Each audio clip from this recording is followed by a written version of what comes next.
चंद्रशेखर जी। धन्यवाद सभापति जी।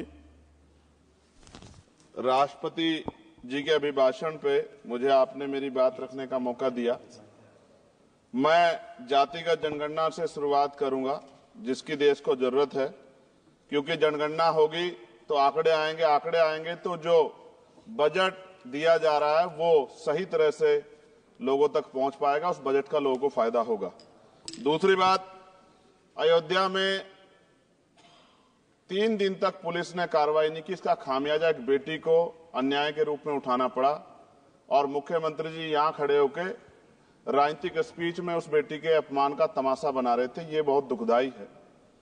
साथ साथ कुंभ में जिनकी जान गई उनको मैं श्रद्धांजलि देता हूं और मुख्यमंत्री जी को आपके माध्यम से कहता हूं कि वो सूची दे दे तो मुआवजा सब लोगों तक पहुंच जाए। बहुत अच्छी बात है। एक आईना सर मुझे दिखाना है देश भर की सरकारों को। यही बागपत के एक बच्चे ने न्याय नहीं मिला सर, आत्महत्या कर ली पार्लियामेंट के सामने, जितेंद्र ने। परभनी में बाबा साहब अम्बेडकर की स्टैचू तोड़ी गई सर। वहां सोमनाथ सूर्यवंशी को पुलिस ने मार दिया सर। यहां पंजाब में सर, अमृतसर में बाबा साहब अम्बेडकर की प्रतिमा पे किस तरह का अपमान किया गया। गोरखपुर में 2 दलित बच्चों की हत्या हुई सर। सूरत में एक दलित बच्ची को फीस ना चुका कारण अपमानित किया गया, उसने सुसाइड कर लिया सर। झुंझुनू में राजस्थान में एक बच्चे की पिटाई की गई मटकी छूने पे सर दोबारा। कठुआ जम्मू में सर एक नाबालिग बच्ची का सामूहिक बलात्कार किया गया सर। साथ साथ सहारनपुर में भूमाफियाओं ने शमशान की भूमि को देवबंद में सर जबरन कब्जा करने की कोशिश की, गोलीबारी की सर। आजमगढ़ में सूरज की हत्या सर हो गई है और पुलिस बचाने काम करे अपराधियों को। सर SC/ST को पहले जमीन मिलती थी पट्टों के रूप में, कई सरकार ने दी। उन जमीनों को पहले तो दबंगों ने कब्जा के रखा और अब उन जमीनों को सरकार भी छीन रही है सर। शहर में रहने वालों को SC/ST को आवासीय पट्टे दिए जाने चाहिए। आजादी के 75 साल भी घर नहीं है, बाद भी SC/ST के बच्चों को जो स्कॉलरशिप दी जाती थी, केंद्र और राज्य का आपसे विवाद है कि 60% आप दोगे, 40 हम देंगे। इस चक्कर में कई बार स्कॉलरशिप सब नहीं समय पहुंचती, मानसिक प्रताड़ना होती है, स्कूल परेशान करते हैं, कॉलेज। इसलिए मेरी राय है सर कि 0 बैलेंस पे उन बच्चों का एडमिशन कराया जाए। जब सरकार कुछ करना ही चाहती तो बच्चों को फायदा हो जाए। और देश भर में सर बहुत सारे छात्रावास बने हैं, लेकिन उन छात्रावास की स्थिति ऐसी है जर्जर, जैसे हमारे स्कूलों की है।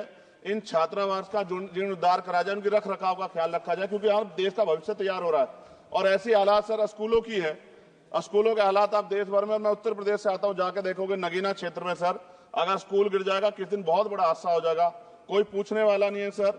बात OBC समुदाय की जाए सर, OBC समुदाय को वक्त आ गया है कि विधानसभा और लोकसभा में आरक्षण जो है सर मिलना चाहिए, जो उनकी पर्याप्त संख्या यहाँ लोकसभा में और सभी स्टेटों की विधानसभा में आ पाए, जो सामाजिक समानता की दिशा में जरूरी कदम है। OBC को भी SC/ST की तरह सर प्रमोशन रिजर्वेशन मिले। OBC आरक्षण में जोड़ा गया सर असंवैधानिक है, क्रीमी लेयर उसको खत्म किया जाए। सरकारी स्वायत्त संस्थानों में भी सरकारी विभागों के समतुल्य पदों को चिन्हित किया जाए तथा उनकी समतुल्यता स्थापित की जाए, ताकि इन संस्थानों में कार्यरत OBC कर्मचारियों के बच्चों को भी आरक्षण का लाभ मिल जाए। सर पत्रकार सुरक्षित नहीं है। पत्रकार मुकेश चंद्राकर की सर भ्रष्टाचार के खिलाफ आवाज उठाने पर हत्या की गई सर। कौन पत्रकार ईमानदार से पत्रकारिता करेगा। किसानों को MSP की कोई लीगल गारंटी नहीं। एक बड़े किसान है दल्लेवाल जी, 69 दिन से सर जीवन और मौत के बीच आमरण अनशन पे है। क्या अब तक किसी दिन उनकी जान चल जाए, सरकार को संज्ञान लेना चाहिए। सर माइनॉरिटी की बात करूंगा, धार्मिक आस्था की बात है, हम तो सभी का सम्मान करते हैं क्योंकि हमने शपथ ली है, हम संविधान को मानने वाले लोग हैं। लेकिन सर बड़ौत में भगवान आदित्यनाथ निर्वाण लड्डू पर्व के दौरान दुर्घटना हुई, 8 लोगों की जान चली गई, श्रद्धालुओं की 75 घायल है, सरकार ने संज्ञान नहीं लिया। अयोध्या की तरह उनको मुआवजा दे देते तो उनके मन में भी जो माइनॉरिटी है पीड़ा जो है वो खत्म हो जाती। न्यायालय द्वारा पारित आदेश के बावजूद जैन समाज को जैन महातीर्थ गिरनार जूनागढ़ गुजरात पे पूजा करने रोका जाए, जो उनके मौलिक अधिकार का उल्लंघन है सर। बरेली में सार्वजनिक रूप से हजरत पैगंबर मोहम्मद साहब के खिलाफ सार्वजनिक अपमानित गाने चलाए गए। क्या सर मुसलमानों की धार्मिक आस्था का सम्मान नहीं होना चाहिए? उनका भी तो आजादी में योगदान है। और इनको अपराधियों किसका संरक्षण की खुलेआम इतने इस तरह गाने बजा के अपमानित कर रहे हैं। संभल की हिंसा में सर 74 लोग गिरफ्तारी हुई है और वहां के मुस्लिम डर के साए में है। सरकार बेगुनाहों की गिरफ्तारी बंद करे। महाराष्ट्र में सर चंद्रपुर जिला पड़ता है, मैं अभी गया था, तालुका चिमूर में ताडोबा फॉरेस्ट में संग्रामगिरी पहाड़ पर बौद्ध स्थल है सर, बहुत पुराना। वहां बौद्ध भिक्षु को सरकार बिजली नहीं देती, रास्ता नहीं देती और इतनी बुरी हालात में उनकी धार्मिक आस्था क्या है सर, तथागत बुद्ध की ज्ञान स्थली होने के कारण बोध गया में बौद्ध धर्म के अनुयायियों के लिए जो बहुत महत्वपूर्ण स्थल है सर, इस स्थल पर अवैध कब्जा हटवाकर बौद्ध धर्म के अनुयायियों को सौंपा जाए। उनमें बड़ी चिंता, देश विदेश से लोग आते हैं, तो यहाँ हमारे देश की छवि भी खराब हो रही है। और अभी 12 फरवरी को सदगुरु रविदास जी महाराज की जयंती है और 14 अप्रैल को बाबा साहब अम्बेडकर की, 11 अप्रैल को राष्ट्रपिता ज्योतिबा फुले, इनको मानने वाले लोग नए कार्यक्रम करना चाहते हैं। अभी जिस विचार की सरकार है सर, वो तो कोई कार्यक्रम कर लें, लेकिन अगर ये कार्यक्रम करना चाहते हैं तो इनको कोई छूट नहीं है और नई परमिशन नहीं मिल रही। खत्म करूंगा सर, अंत में थोड़ा सा और रह गया सर, इसको खत्म करूंगा। लेकिन सर मैं जानना चाहता हूं, क्या सरकारी पैसे पे एक ही धर्म का अधिकार है? दूसरे धर्म के धार्मिक आयोजनों पे अभी कुंभ में 7,500 करोड़ रुपए खर्च किया आपने। आप रविदास जयंती पे कितना खर्च करेंगे? आप 14 अप्रैल को डॉक्टर बाबा साहब अम्बेडकर जिनकी जय जयकार होती है, उन पे कितना खर्च करेंगे? और उनके विचारों को आगे बढ़ाने के लिए आप क्या सहयोग करेंगे? ये सवाल बहुत बड़ा है। और अंत में सर मुझे आपसे, आपके माध्यम से सरकारों को कहना है सर, क्या इस देश से दलितों, मुसलमानों, पिछड़ों, आदिवासियों को निकाल देना चाहती है सरकार?